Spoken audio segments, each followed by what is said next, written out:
is on the website, and the link is also in the chat. Either it already is in the chat or it will be in the chat very soon.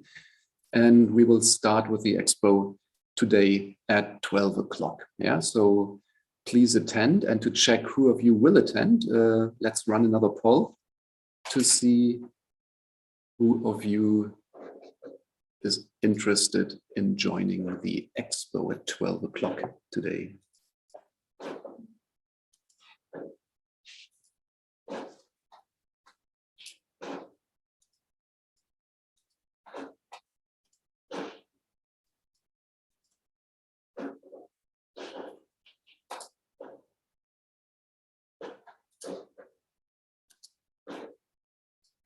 Okay, there seems to be a problem with the expo poll, but that's not a big deal.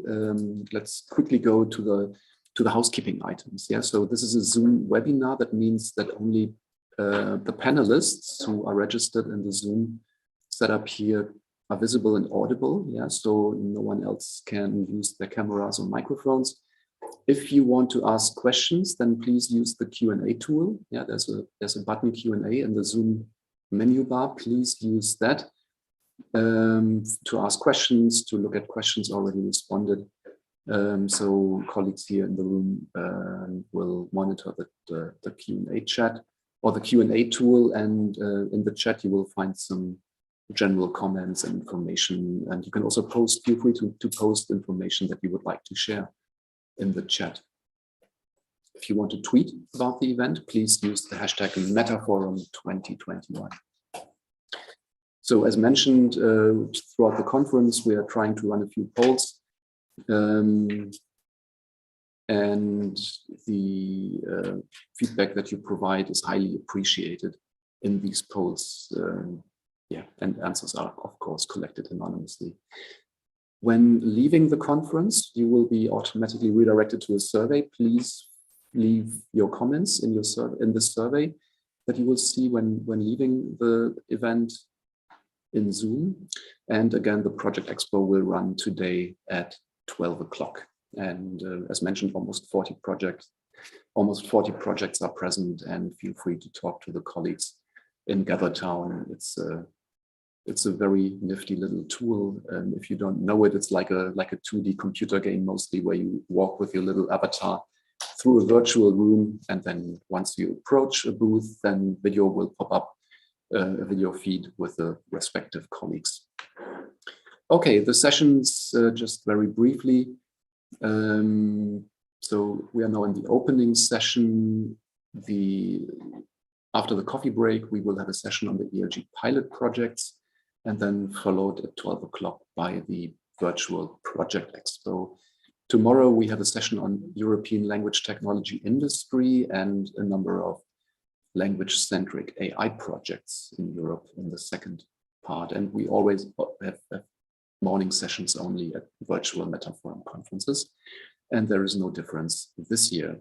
On Wednesday, we start the conference with a session on the European Language Equality Project, and we will then close the session or close the conference on Wednesday quite early, because the second half of the morning session is devoted to an ELG tutorial and training session that various technical colleagues from the ELG team will take over. Right. Thanks very much. I think for time reasons we need to skip this poll, and I would like to hand over to Jan Hajič for some opening comments as the chair of the MetaNet Executive Board. Jan, over to you. Okay, good morning, and thanks, Georg, for handing over to me. I would like to say just a very few words about MetaNet, and about what happened between the MetaForum last year and this year. So MetaNet was founded in 2010 with the support of one of the FP7 projects, and then later supported by many other projects. Now actually we are supported by both ELG and ELE. The network has 60 members, but the alliance, the Meta Alliance, has actually almost 1,000 members from many more countries. So this is the 10th Meta Forum organized by the various projects and MetaNet. And the goal of the conference is to connect the language technology community, the research, but also its business and the public administrations that use language technology. And also, and maybe more importantly, to create a vision for the language technology community. As you know, and as Georg already mentioned, we have published a strategic agenda in during one of the previous projects. And now, especially within the European Language Equality Project, we are working on another one, which would cover the vision for language technology and for the digital language equality all the way to 2030. So next slide, please. So the last year was still, unfortunately, overshadowed by the pandemic, but we still worked, and many people worked on various projects. So the European Language Grid completed both open calls for the pilot project. So we have now 15 projects funded, and you will hear about and from the projects later today. And we also started this year the European Language Equality Project. So you will hear about that mostly on Wednesday, but with references throughout the Meta Forum conference. Our cooperation continues with the ongoing language technology projects, and I list just a few still which are finishing this year and next year. But also we have started last year the Human AI Net Center of Excellence, in which language is quite well represented. So that's what already Georg mentioned, that thanks to AI and in connection with AI, the language technology is now much more visible than before. So this is all from me, and I wish you a very successful conference. I hope that the half of you who are newcomers, as we have seen in the poll, will learn something from all the presentations, and that that you will stay in touch with us for the future. So please enjoy the conference. Thanks very much, Jan, for your opening remarks. Right on, almost right on time. We are ready for the first highlight of the day, and this is the opening keynote speech. And we are very, very happy that Philippe Gelin of the European Commission, Head of Sector Multilingualism in Unit G3 and DG Connect of the European Commission, is with us today. And Philippe will now talk about interesting new opportunities in the area of language technology. Without further ado, Philippe, the floor is yours. Thanks a lot, Georg. I hope that you see the screen. Could you please just confirm that it's working, and do you hear me well? Both excellent, thanks. Okay, so as usual, it's a pleasure to come, and for once I'm amazed by the timing. The timing is perfect, because we just got launch of a new program, and I'm going to talk to you about it in a few seconds. However, before that, I would like just to share you a very quick thought that I had recently. And I know for most of you, it's preaching the convinced people, but it's yet again, it's very important. So two metrics, two statistics. The first one, and I know it's a little bit outdated, but the statistics say the same. Basically, 50% of the people know only one language in Europe. That's essential, 50%. On the other side, if you look at the education, you say that the vast majority of people who are learning a second language is English. That's easy. So basically, if you look at Europe, it's cut in two. Half of the population is English proficient. The other one is not English proficient. And obviously, in the digital world, it's even stronger at this aspect, at least for the information that you can provide. So if you are speaking in English, or if you want to tackle the European market, if you go in English, you've got half of the European Union which is open. If you are targeting the population or the market in non-English language, well, basically you are plus or minus the size of the member state that you are tackling. Of course, if you go for the English way, you have direct users from outside, which can more easily penetrate the market or have access to the market, even though the market is open to everybody. Obviously, if you get the correct language, you have a facility. So from people from the US or the UK, they have access pretty easily, but the Chinese also has, if you translate it to English, you get directly half of the market available. Fantastic. Now, there is a technical problem here, is basically the culture. The cultural aspect is essential to Europe. You know, Europe united in diversity, we have to ensure that. And as you all know, language is a very important aspect. So what if thanks to language technologies, we could have the 25 plus language in Europe? So basically not only the official languages, the semi-official languages, but all the languages spoken in Europe. Well, obviously, and if it could be easily transparent, obviously the market would be, and not only the market, also the information, the access of the information. So the citizen who can talk to each other, it basically would really be the European Union. Plus also the access for them, for us, European citizens, access to the world. And that's basically what I'm fighting for since years, and that I'm really convinced, and I will keep on working on that aspect. Now, as I said, we have a fantastic opportunity here, because 3 days ago, we finally launched the Digital Europe program. The Digital Europe program is not a research program. It's really a deployment program. Deployment of digital is supporting the digitalization of Europe. There is a so-called big tickets. So cybersecurity is an essential. HPC is important. Cloud, data, and AI is an important topic as well as the advanced digital skills. So you know that we are missing in Europe a lot of skills in terms of digital. So we are going to promote the education on that aspect. And finally, the best use of digital technology. So it's not only fancy to build HPC or to develop blockchains or to have a fancy cloud aspect or AI technologies. You really have to use it. So the best use of digital technology is getting transferred to that. Now, before I go to the details, because we are going to play a little bit with numbers, you have to know that this program is not like the Horizon program. It's not focusing on grant and support actions, if you want.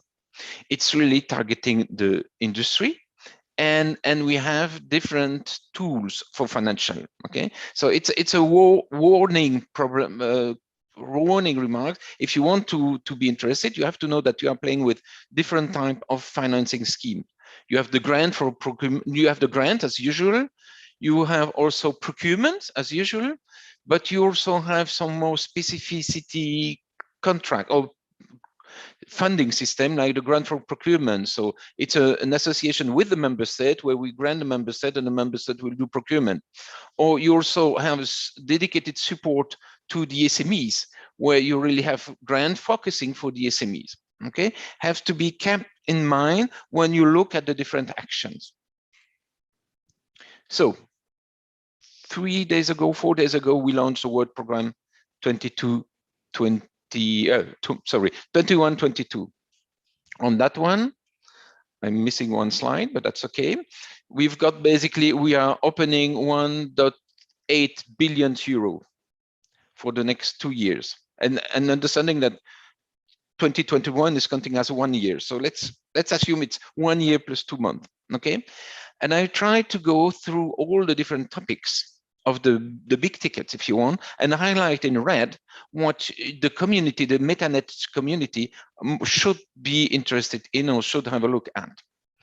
And at the same time, so there are going to be a cloud to edge funding for 200 million euro approximately. And on that one, you've got the different topics, and one of them is the smart middleware. So supporting the development of tools to support the cloudification of the industry. So please go and have a look at that. And normally you have the color and you have the budget. So if you can, and obviously the slide, the Word program is open, is public. So the slide is going to be public as well. In artificial intelligence, you get one interesting aspect, which is the AI on demand. On the AI on demand, you will see that there is a clear mention of ELG and the support of joining ELG to the AI on demand platform. Now, you also have the data space, data strategy, European data strategy, taking back the dissemination or the exchange of the data. And we are going to launch a substantial amount of data space. So you have here the pie chart with the budget, where the data space are tackling very different topics like the Green Deal, the smart community, manufacturing, agriculture, mobility, cultural heritage, healthcare, media, financial, skill, language, public administration, security and law, tourism, and there is also a support for data for you. As you mentioned, as you noticed, of course, there is two things that are of interest. Support for data for EU, because, and you know about that, 50% of the data that is exchanged is actually unstructured data, and most of them is language content. So in terms of the support for all the data space, we will need to provide technologies for this data space to be able to sort, to curate, to transform, and to analyze their data. So there are going to be support there to provide language technology to all these data space. But there is also one data space, which is the language data space. A language data space for Europe. So, call is open. I took the opportunity to read it for you, or basically I copy back the slides so that the text, so that I'm sticking to the legal document, sorry, so it's just bullet points, but I would like to go with you to the different topics. The target here is the collection, the creation, and the sharing and reuse of multimodal language data. So it's not only text, it's opening toward multimodalities, okay? We go one step beyond, further, okay? And it will support the deployment of large multimodal language models, and as well as a wide range of AI language technology services that would be offered through the AI on-demand platform.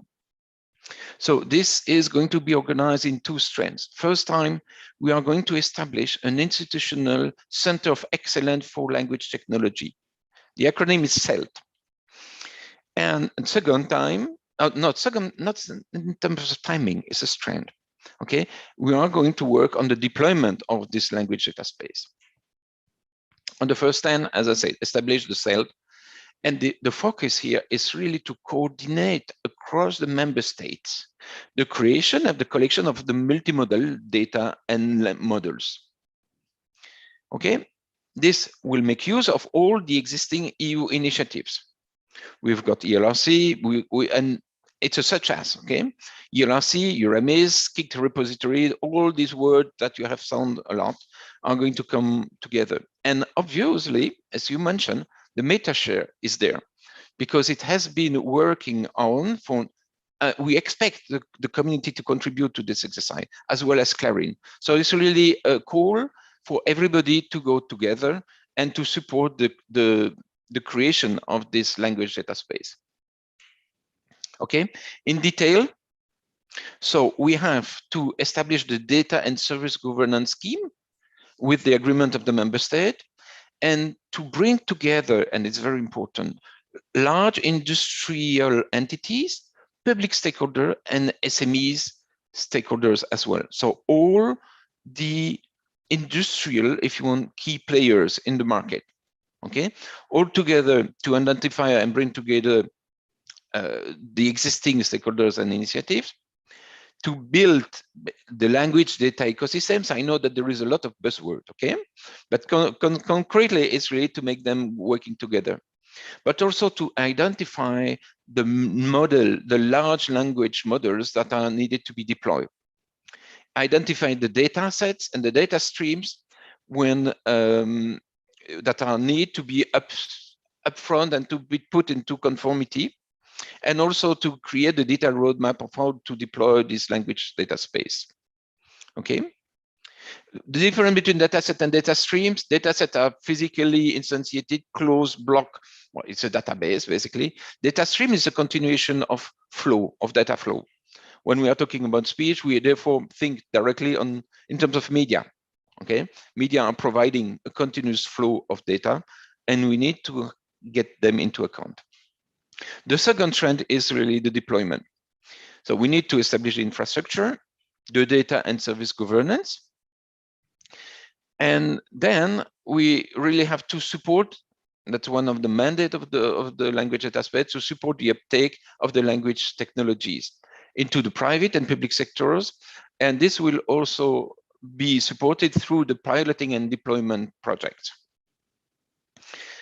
Okay, so we are going to work with the member state to bring the set of language into conformity.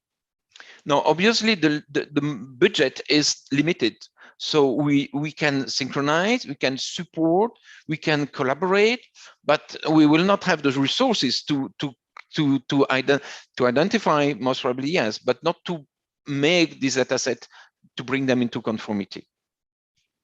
And as the same here, we are going to help with the member state and the Israel collaboration to create and deploy the identify large multimodal language models.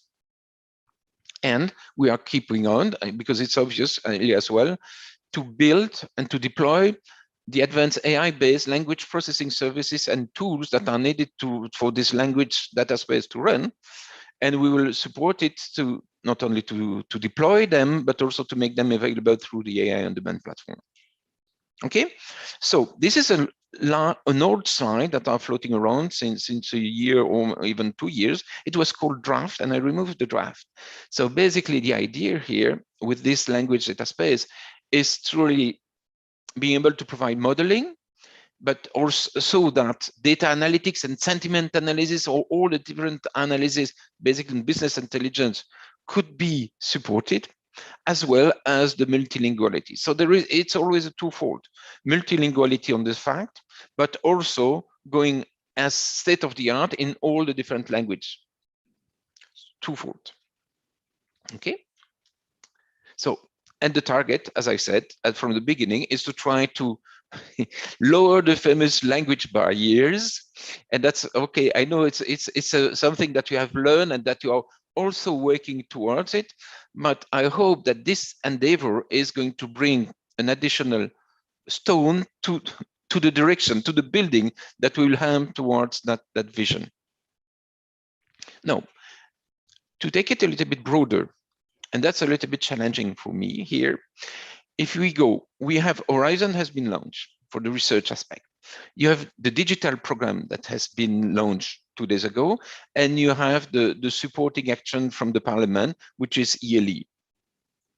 If you have in green all the different supporting plays, and the keyword that you play with that, if you want, where language technology is to be supported in one way or the other. Okay, so I talk for the digital in the so-called SO2, so the industrial-oriented aspect, where in the data space you have the language data space, but you have also to have a look in the digital space support center, so where they have to provide the language technology. On the AI on demand platform, there is going to be an effort to provide the services from the AI aspect, but also from the ELG community. And as well as in the cloud infrastructure, there will be a support to provide NLP services as well. TEF is an important exercise. And the Digital Innovation Hub is also an essential aspect in order to disseminate the technology across the different member states. That's for the industrial aspect. Now you have an SO5, which is the 5th part of the digital, if you want, which is a little bit more focusing on the public. So the deployment of technology, one of them is in the public administration. And there you have the common service platform, where if you want, there will be language technologies as well. And this is the continuation of what has been under the CEF program on automatic translation building block. I heard I mentioned, Georg mentioned the European language equality effort, and this equality effort is going to be continued. And under the horizon, you get 2 space as well. It's called clustered, and one is more focusing on social and social science, some social and humanities, where there is a cultural heritage aspect, where there is support for endangered languages. And as the cluster 4, which is digital in terms of research as well, there is a natural language processing topics and the data analytics under the data and AI priority. And you have the language modeling that will remain under the human-centered priority 6, under the extended reality umbrella. Okay, guys, I hope that I delivered all the information that I could within the given time frame. And I would be delighted if there is a way to get some feedback for you and to be able to go a little bit more in details. I'm a little bit time constrained here, so I really need to go as fast as possible. But if I can open one question, yes, I will share the presentation. It will be, anyhow, it's recorded, but the presentation I will send it back to the partners, to the consortium, to the Meta Forum, so that it will be available. If you have any questions, that would be the perfect timing for 1 or 2 questions, and then in drafting mode, maybe in the chat. And if not, I'm going to give back. Oh, Thanks, the phase plan. Yeah, thanks so much, Philippe, for your presentation. We are monitoring the Q&A tool because colleagues, the participants and attendees cannot ask questions in the audio mode. So there's one question here: to translate percentages to millions, EU will invest 39 million, I guess, into data for EU and 8 million into language data. Is that correct? It's actually 6 million for the language data space that is going to be launched. In terms of timing, it's going to be, the nice thing is that on the whole set of data space, this is one of the more, thanks to your community for years and years, this is one of the most mature data space that is going to be launched. And we are going to launch it a little bit at the same time in terms of timing. So it's going to be fast. As I said, it's a Word program 21-22. So we have, anyhow, we are bounded by the timing. So the 2 strands are going to be launched really in parallel, let's call it this way. There's another question here: will future extended reality calls be less confusing? I do hope so. I do all my best. There's one more question, and I have that question. The work program is out, but when will the call be launched for the language data space? The call has been launched last week. They announced it to be launched within a week. Within a week, okay, great. So it's normally, if I'm correct with the language terminology, it should be this week. Okay. So okay, and that's where you will define, but it's already mentioned, if you want, in the Word program, the different tools, financial tools that is going to be used. So I think for you, the most important, and it was very difficult for me to put all of them in the slide, but go and check the different type of financing. That's the reason why I was really insisting to get this slide to say that not everything is going to be on grant. Not everything is going to be on procurement. We are going to use the tools as efficiently as possible. We will look into the details. No, for the budget, it's not 3 million for each strand, it's a 6 million in total for both. Which means that the key repartition is not established. So it's up to the applicants to decide. Okay. I can't see any other questions right now. Okay, I will be present in the afternoon, in the noon session. Around 12:30, I will try to reappear and to open to further questions to the less formal, a little bit more informal talk around the ELG booth. I will try to appear there. So if you collect questions, do not hesitate there.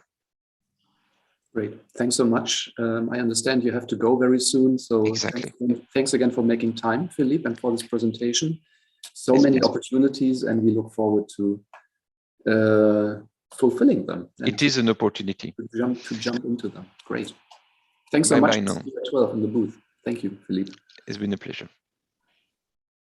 Right. Just to reiterate, no more questions now on Philippe's presentation, but he will be there at the ELG booth in the virtual project expo at 12 o'clock. So let me just start the next presentation, and then we will continue with the program.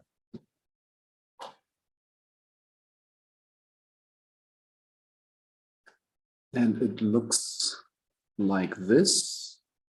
Yes, you should be able to see my slides. We now have a roundabout 45-minute session in which Stelios, Piperidis, and Gelin and myself will present the three main strands, the three main areas of the European language grid project. Yeah, and we will take turns and discuss the broad overview. That I will take over that part, and then Stelios will talk about the platform, and then Kalina, or maybe Ian, because Kalina has time issues today. Either Kalina or Ian Roberts, a colleague, will then present the services and resources that are available in ELG. So let me perhaps start here with the objectives. Of course, I guess most of you have seen the slide, and some of the others a number of times in the past, in previous presentations at previous conferences. ELG is meant to develop into the primary language technology platform and marketplace in Europe. Right now, such a thing doesn't exist yet. Geared towards industry, towards also open towards research, to tackle the fragmentation of the European language technology landscape. ELG is meant to be a platform for commercial and non-commercial industry-related language technologies, both functional and non-functional. And through the platform, we want to enable the whole European community to upload services, data sets, to deploy them, and to connect with and make use of those resources made available by others. Of course, we have lots of potential for innovation here that we want to unleash also thanks to ELG. The timeline picture, which you're also familiar with, I guess, we are now approaching in very fast steps the end of the third year.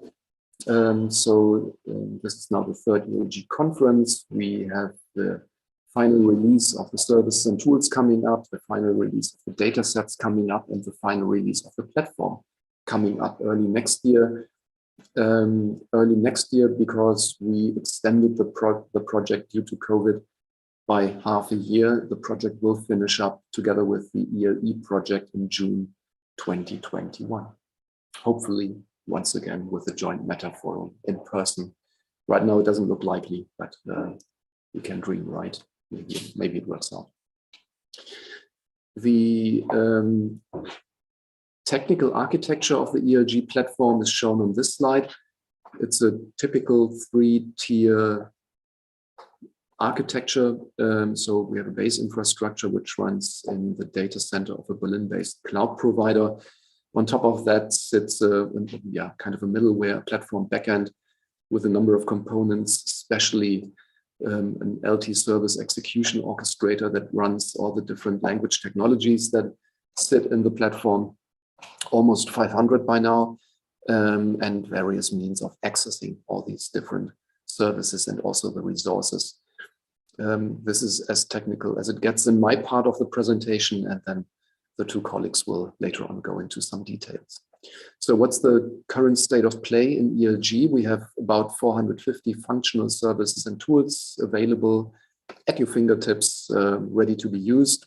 3,500 corpora And data sets, we have about 1,000 lexical and conceptual resources and almost 1,800 organizations, which play an important piece of the puzzle, of course. Right now, we would like to run another poll. Yeah, so ELG, the platform, is available at live.europeanlanguagegrid.eu, and we would like to find out if you have ever visited the platform at this address. And if yes, when was the last time you visited ELG?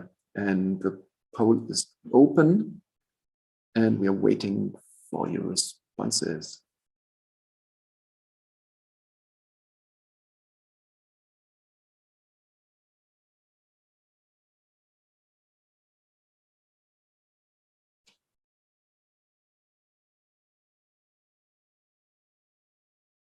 Okay, so maybe we can close the poll. So it's about 60% have already visited ELG at this address. If you haven't yet, yeah, so don't do it now. Wait for the end of the session and for the coffee break, and then check out ELG.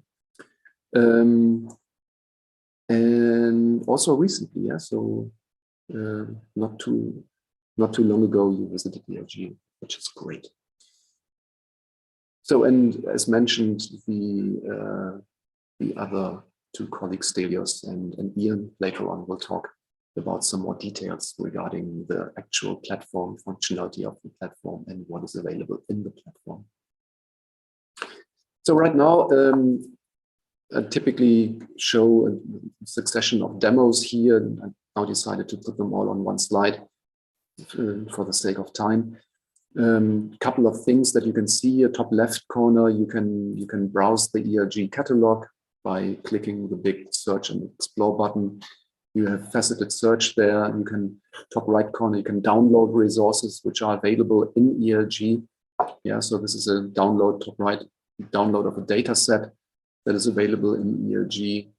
In addition to services, we can host data sets in our storage space. In the bottom left corner, you can see someone trying out a machine translation service here from German to English, hosted in the ELG directly, which can also be used and queried using a public API that we make available. And the bottom right corner, that was a demo on with the UD pipe, so the dependency parser here for English text, just to highlight a few of the possibilities, a few of the things that you can do with ELG. And it's really very simple to make use of these services. The left part of the slide, you can see it's a German interface, but I guess it's mainly or mostly understandable what's going on. In one of our projects, we develop technologies for the automated assessment of credibility, the credibility of online content. And this is an interface which is under development for the assessment of online content, which uses an ELG service, an ELG automated credibility computation tool, if you will, to assess and to come to the conclusion that this content here is 83% credible. Yeah, so it's mostly credible. It's not really disinformation or fake news. And we can even expose some facets here. So the grammar is 95% okay, and there's a broad vocabulary. Emotionality is not that big. So all in all, we can approach this content here with 83%. And this is very easily integratable into a front end, into a tool. We have the service in ELG. There is documentation of the service and for the service. And just as an example, you can easily also include machine translation services or information extraction services or text-to-speech, for example. It's very easy, very simple to use. With ELG, we target primarily companies that develop or integrate or purchase language technologies, but also universities and research centers that develop or use language technologies, and public administrations that purchase or use language technologies, plus NGOs and other organizations that have a use for LT. We collaborate with many of the existing projects. This is also just an excerpt from the slide here. course, we have the 15 ELG pilot projects. We have the 6 ICT 29B projects, which also are about to finish up, at least some of them. Philippe Gelin mentioned the European Language Equality project, which is running on very full steam right now. The European AI on Demand platform with the AI for EU project, and many other related projects, some of which will also be presented in the Project Expo or in the session tomorrow, the second session tomorrow. Very important piece of the puzzle, very important ingredient of the project are our 32 national competence centers. You can see them, the representatives here in the photo of our kickoff meeting back in 2019. We have already organized quite a number of national workshops in which we presented ELG. The next one will happen tomorrow, not in the morning, in the afternoon, fortunately, in Denmark, where I will present ELG. Then there will be another, not an official NCC workshop, but there will be another presentation on Wednesday, which I will do in Lithuania at a conference, and another presentation on Thursday. It's a busy week for us here in Germany at a library conference. And the last couple of weeks and the next couple of weeks will continue like this. There's broad interest in ELG, and we are very happy about this. What happens after the project? The project as such will finish up in June 2022. ELG is supposed to be a long-term sustainable initiative, so we need to do something about this, which is why we will establish a legal entity to take over the operation, the maintenance, the extension of the ELG initiative and platform. Of course, there are some non-trivial costs involved that are created by running the platform, like renting the hardware, renting the metal in the data center, bandwidth, the ELG team. Of course, we have the need for legal expertise and legal support. And so far, we have identified about 25 different products that ELG, the legal entity, can offer under the umbrella of a not-for-profit company to make sure that there is a good balance here with regard to incoming money and making sure that ELG will continue to be a successful platform and initiative. And this hopefully will be put into practice by the second quarter of 2022 at the very latest. The open pilot calls were already mentioned. We had 2 open calls both launched in 2020 in April and November respectively. We had huge interest in these 2 open calls.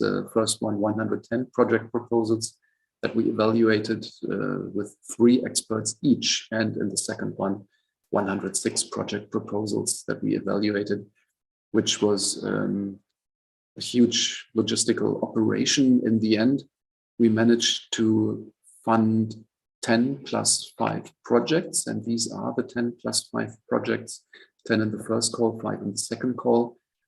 The open call 1 projects have already finished up. Yeah, so all of them have concluded. They have been evaluated very positively. Most of these results are already available in ELG itself. Yeah, the main goal of the pilot projects was to either make use of ELG resources and technologies to develop new innovative solutions or prototypes, or on the other hand, to provide new resources or services for the platform. All of these projects have delivered, have concluded. We will learn about some of these projects in the next session after the coffee break. And I would like to use this opportunity, first of all, to thank very much these projects and these organizations who had such a great interest in ELG, have done really nice projects with great presentations, great outcome, and we are really very happy about this overall result. The second batch, the other 5 projects are about to finish up then early next year. Yeah, so there are 5 running still. ELE was already mentioned, the European Language Equality Project, which is we perceive it as a sister project to ELG. It's a consortium of 52 partners from all over Europe, coordinated by the ADAPT Centre, Dublin City University in Ireland. The development of a strategic research, innovation and deployment agenda to achieve digital language equality in Europe by 2030 is the objective of this project. So this is not a research project as such. We do lots of desk research, lots of landscaping and resource collection. We do many different meetings to come up with a consensus in terms of tackling all the different objectives of the project. With more than 50 partners, this is quite a challenge, as you can imagine. Plus, many of you attending the meeting today, the conference today, are actively involved in the project. So by now we have produced the first results, the first preliminary results in the project, and we will talk about them and present them on Wednesday. Yeah, so please join us on Wednesday morning, and you can get a brief snapshot in a 90-minute session about the current state of play in ELE. And like ELG, this project will finish up in June next year. So a few numbers. The motto, the title of this conference is Using the ELG. And I would like to give you just a few numbers on how we use the ELG, what the current state of play is in terms of traction. So about a year ago, in December 2020, we had these numbers here, about 3,600 resources all in all in the system, with about 1,800 corpora and 170 tools and 24 projects and so on. And the picture has changed quite a bit, actually, significantly, I might add. So about 3,500 corpora, 450 tools, 37 language descriptions, 948 lexical and conceptual resources, 32 projects, and total about 5,000 resources. Plus, I just mentioned that in ELE, we are collecting language resources and language technologies. And we've done that throughout the summer for about 30 European languages, plus a few others. And together with the ELE consortium, we managed to find an additional 6,000 resources, which will all be described in terms of metadata and also included in the ELG catalog. So we arrive very soon at 11,000 resources. So this inventory of technologies, of resources is constantly growing. This is what it looks like without the 6K resources to be provided by ELE still. Yeah, this is a snapshot from the ELG catalog, and it's steadily going up, which is very nice. We can also look at a bit more detail here with the number of resources and resource types, which is also mostly increasing steadily. Some of them more like a hockey stick than others, but that is to be expected. Number of users is also looking very, very good. Now I need to get rid of my Zoom window quickly because it's in the way of the slide, so that's better.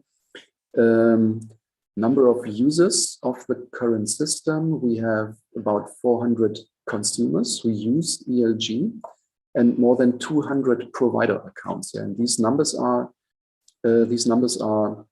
actual logins in our authentication software. So almost 600 user/provider accounts already, which is also a very, very substantial number, we think. Okay, languages of the resources.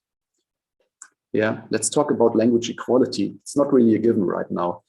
So there is a reason why we have the ELE project and why we need the ELE or the language equality resolution, which went through the parliament in 2018 by a big margin here. Most of the resources are geared towards English, and then we have Spanish and German and French and Polish. And then the long tail already starts to come with Czech, Italian, Slovenian, and many, many other languages. This is just a very short excerpt small excerpt from the overall graph. But this is what it looks like. And of course, language equality, digital language equality means that all the bars, all of them, yeah, are at the right end of the spectrum, yeah, so that all languages get the technology support they deserve. With that, I would like to conclude my part and hand over to Stelios for his part. Stelios, the floor is yours. Thank you, Georg. Good morning on my side, everyone. I will be briefly reminding you of the ELG platform architecture, the services that the ELG platform makes available to language technology consumers, the services that ELG offers to providers of language data and language technologies, and the bridges that ELG is trying to build with initiatives in the wider area of language technologies and artificial intelligence. This slide, most probably you've seen before. You saw it in the slide deck of Georg. ELG has adopted a modern architecture comprising 3 layers. The ELG base infrastructure, including cloud computing and storage facilities, which are S3 compatible.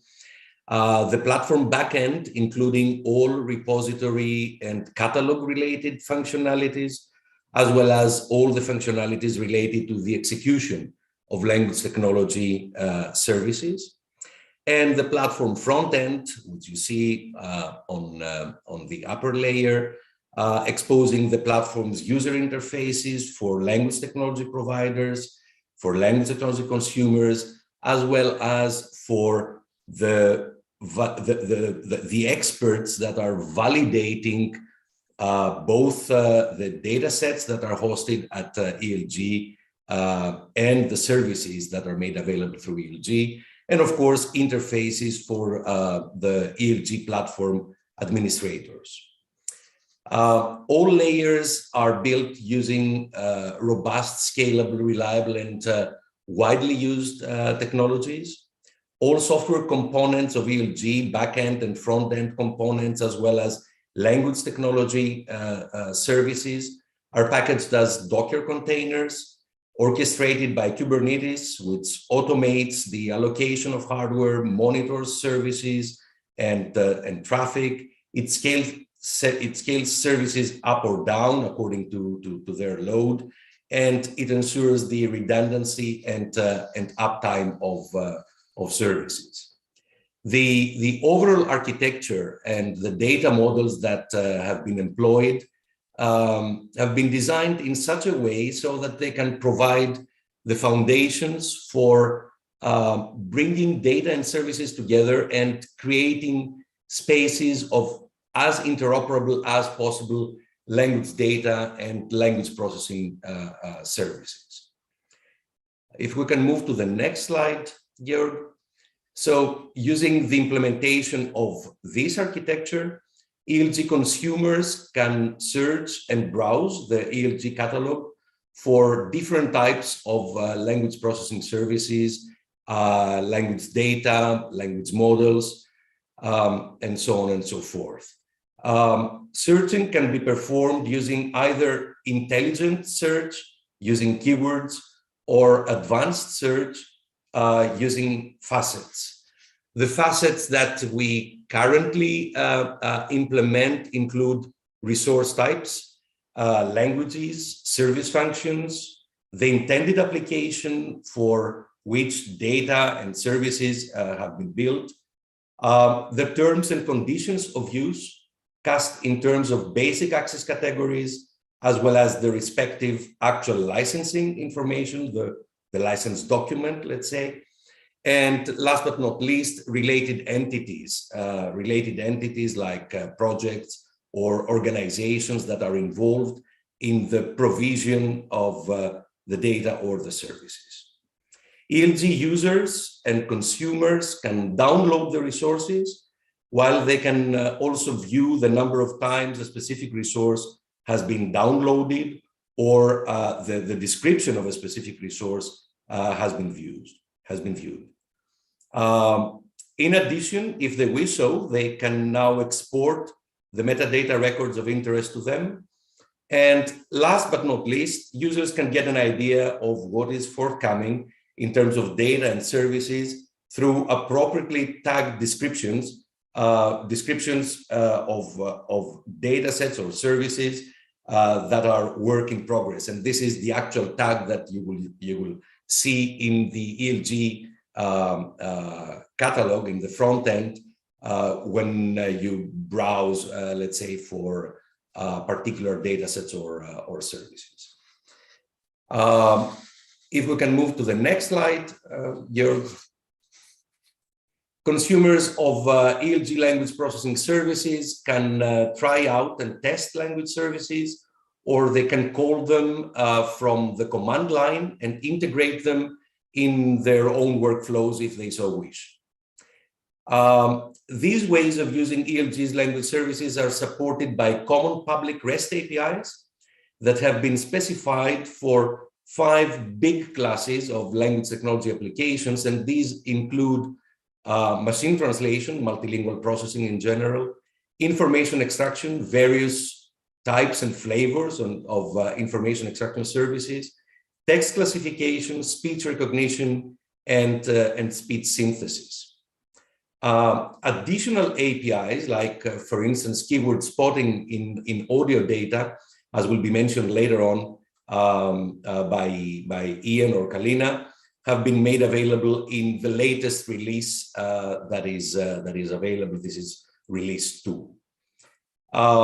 Users will need to be registered and authenticated to use these services, while please note that for technical reasons, daily quotas apply for their use.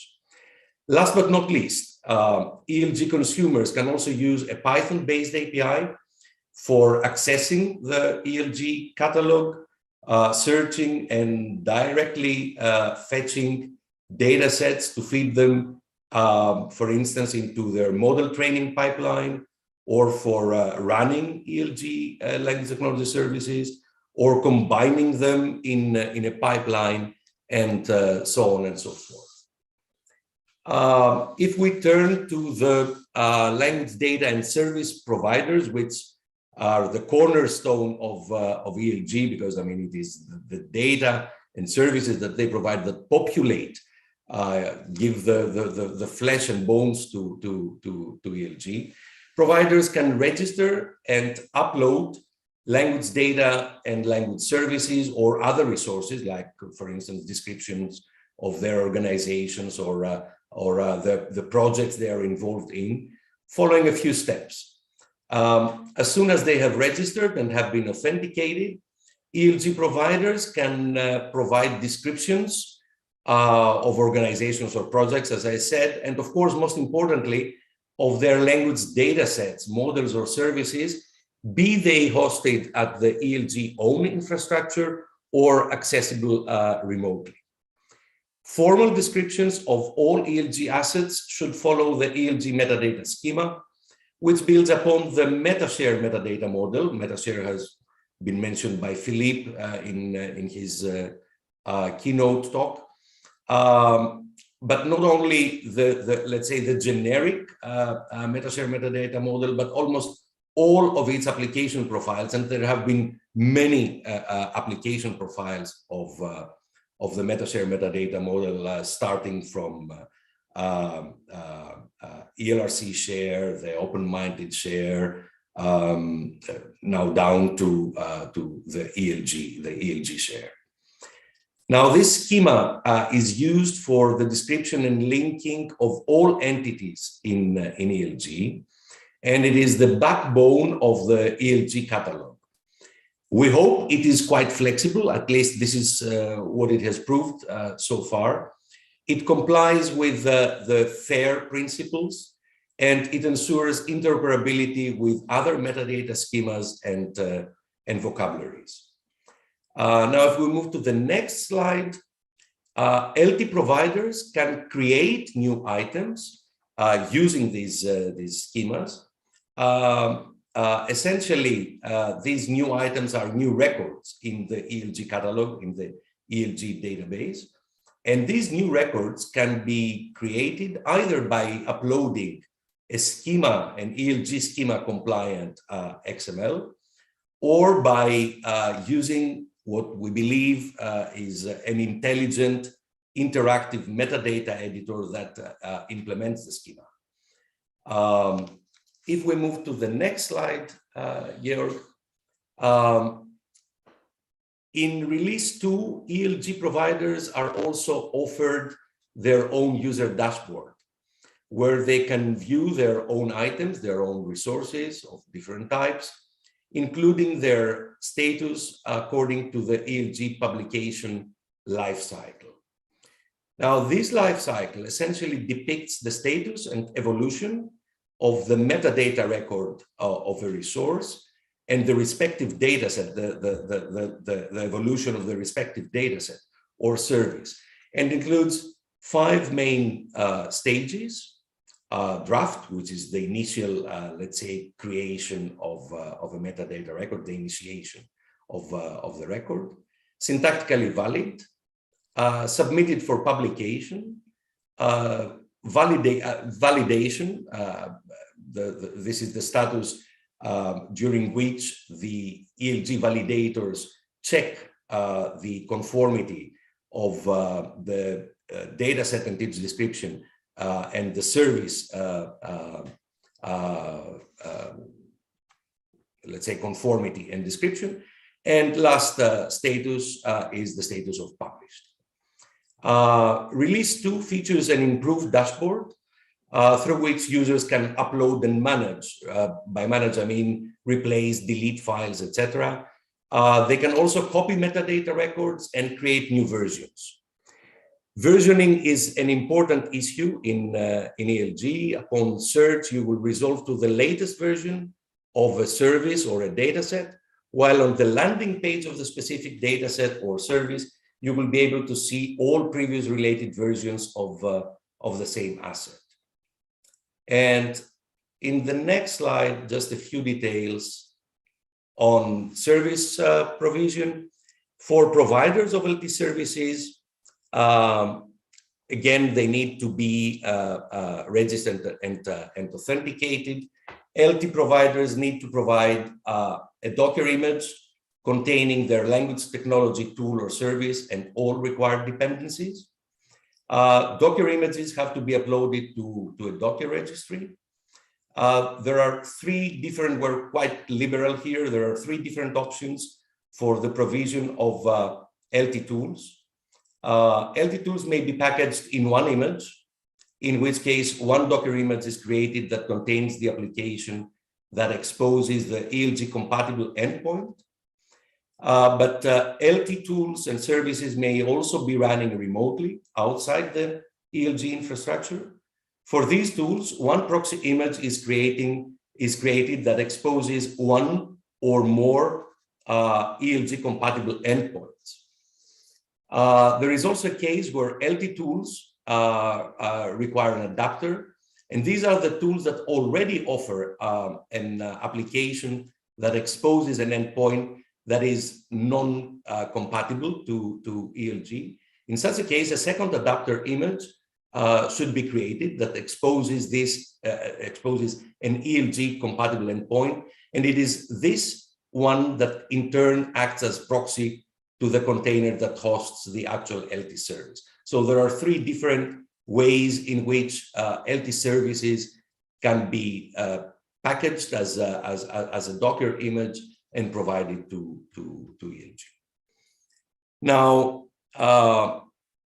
platforms like ELG may seem and actually bear a certain degree of complexity, which is commensurate to the complexity of the whole endeavor. Much of this complexity, at least we so believe, we have tried to hide in the implementation.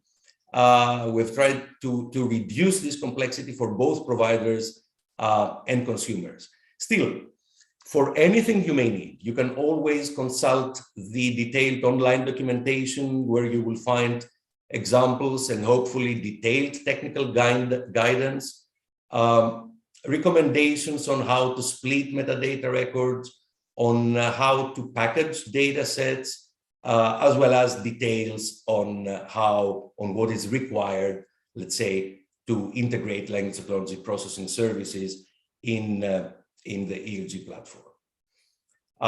This documentation is continuously updated as new functionalities are integrated along the different releases of the platform. The schema is also documented in quite high detail, and we also provide ready-to-use templates and examples for metadata-based documentation. If you wish to provide feedback and get help, you can use our dedicated repository at GitLab or contact us at help desk using a simple web form.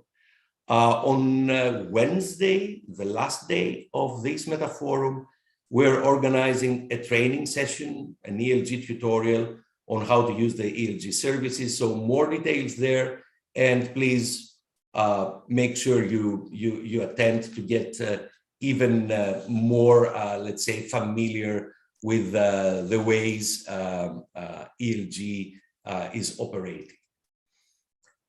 One last word about the positioning of ELG in the wider context. By its design and mission, ELG does not operate in isolation. It is part of the wider ecosystem of language technology platforms and infrastructures. It has been inspired and built on the achievements of many of them, and it has built bridges to many of them. You see names of brands of rather long-standing initiatives in our field, starting from ELRA to MetaShare and so on and so forth. The essential first step is always at the level of the registries, the catalogs, and this step pertains essentially to bridging metadata-based descriptions and the underlying schemas or the underlying ontologies.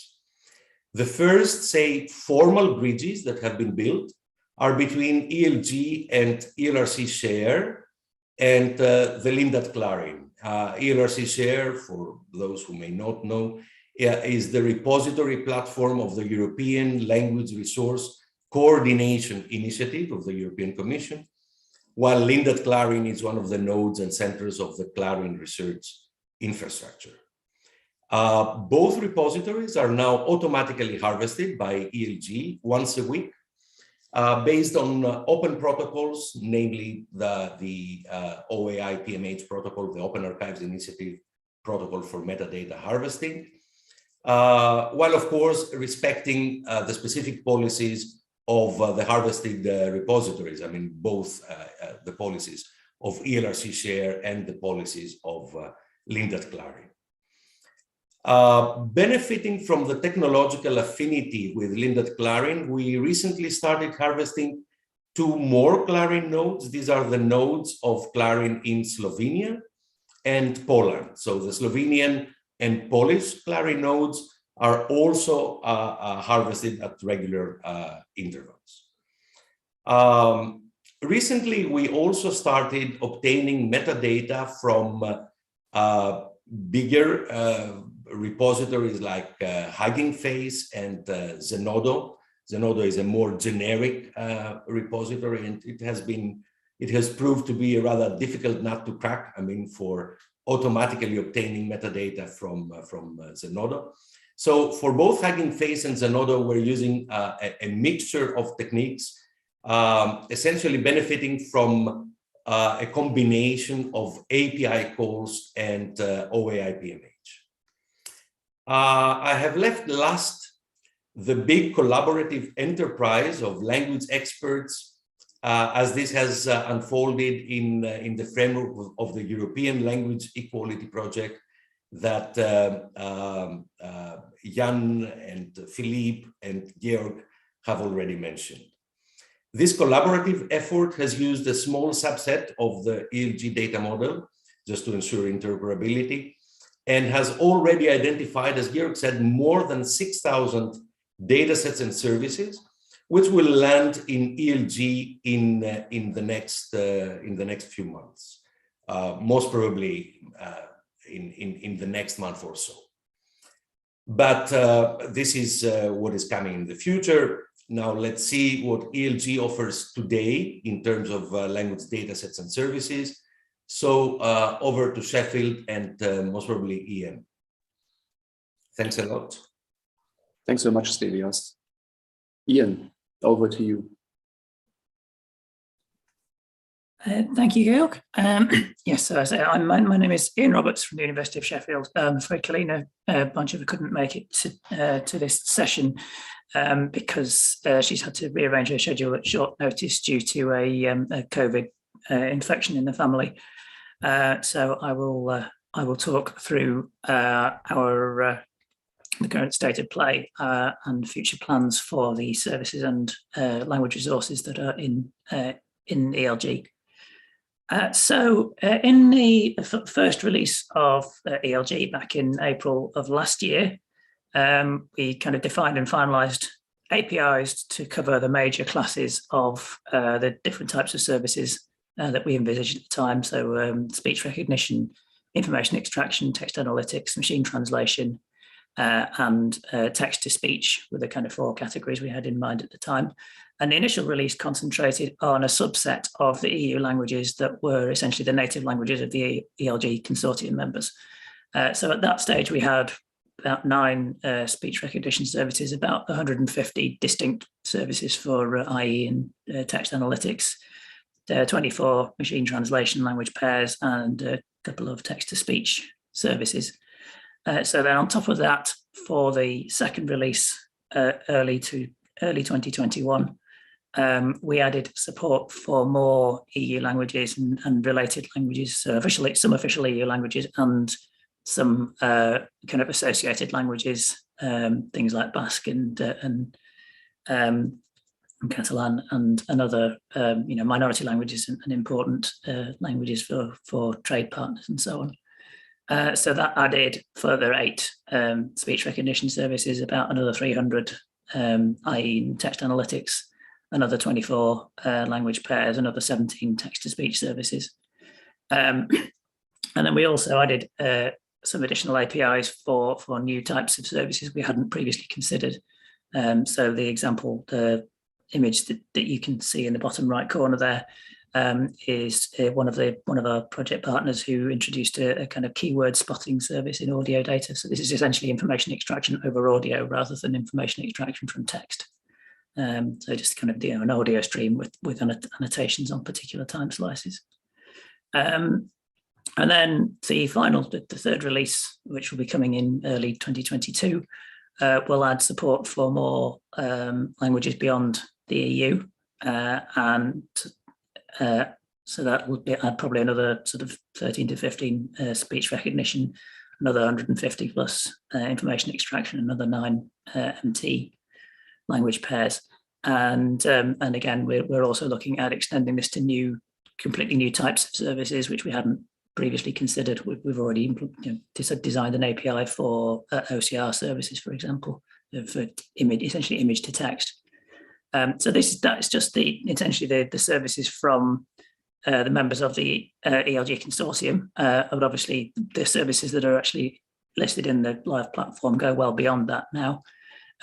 So obviously a big part of this has been the contributions from the ELG pilot projects, which have done sterling work in many areas. So we've integrated many additional services from the ELG funded pilot projects, with more to follow in release 3. So we've got over 100 language pairs of machine translation that have come from the Opus MT project, which is that's been a great source of translation models for the ELG, and this is also starting to include sort of branching out a bit. So in the initial release, pretty much all of the machine translation services that we had were either into English or from English to another language.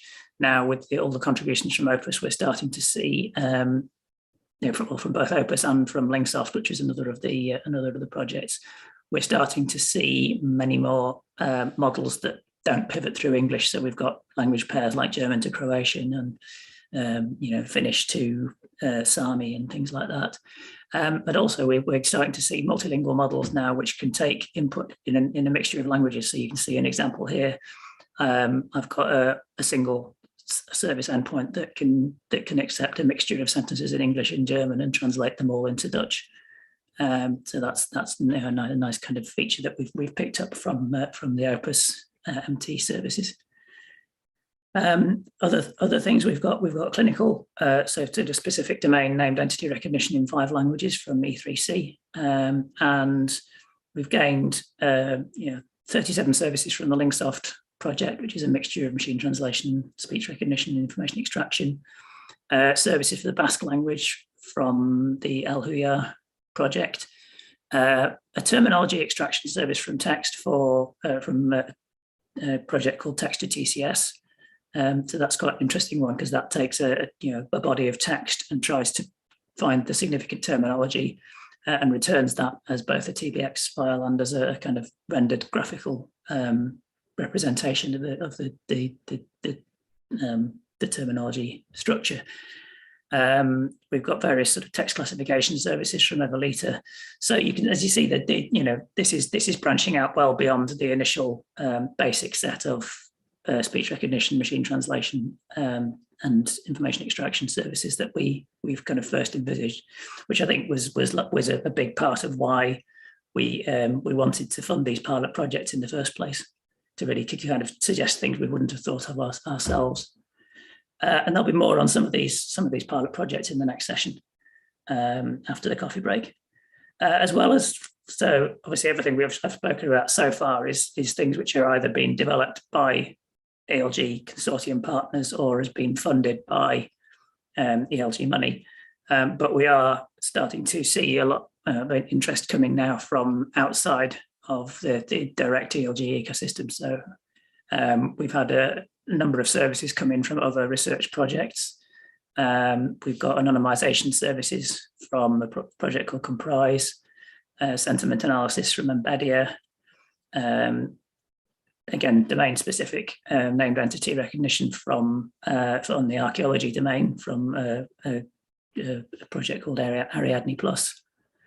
We've had summarization and language identification classification services from the Curator project, credibility tools from Panquera, and a number of Welsh language tools contributed by the University of Bangor. So obviously these are all kind of research projects at this stage, but as Georg mentioned earlier, part of what we're working on now is the kind of sustainability model and the ELG legal entity, which will allow us then to open up a billing platform, which will allow commercial providers to make their services available for sale through the ELG platform. And that will obviously take off in the beginning of the sort of first half of next year once the ELG legal entity has been established. So that's kind of where we are in terms of language technology services. As I say, mostly research services so far, but we'll be opening up to commercial in the near future. And on the language data side, there are kind of two sides to this. So on the one hand, we've done a lot of work on importing metadata from other existing repositories, including, well, there's a whole list you can see there, ELRA, ELRC, various Clarin nodes, and MetaShare. And more recently, we've been in talks with Hugging Face and Zenodo and Quantum Stat about importing metadata from there. So the idea here is we can essentially harvest the metadata from these other repositories and have it all visible in a central location as part of DLG. Some of the metadata can be imported automatically and some require some manual work and correction and so on. But this is a typical example you can see there of of a corpus which has been imported from one of these other metadata repositories. So if you want to go and download, then the download link takes you through to the original source repository where you download it from there. But in addition to that, the ELG is also able, next slide, is also able to host some local resources for direct download. So in terms of the sort of ingested language resources that we've brought in from elsewhere, obviously you can see that corpora are by far the biggest category on these, for obvious reasons. They're the most numerous and the type that have been created over the longest period. So you can see with the numbers there, we've got the significant contributions from ELRC and ELRA on the kind of corpus side, and smaller numbers but still significant contributions from a number of other providers and other repositories. Several of the Clarion nodes are separated out there. And then in terms of lexical and conceptual resources, again, ELRA is the big source, but we're starting to pull more and more of those kind of things now from the likes of Zenodo and the models and computational grammars. Again, we've not got much of that in so far, but we're hoping that we'll be able to pull in many more of those through collaboration with repositories such as Hugging Face. So this is sort of the sort of current state of play, if you like.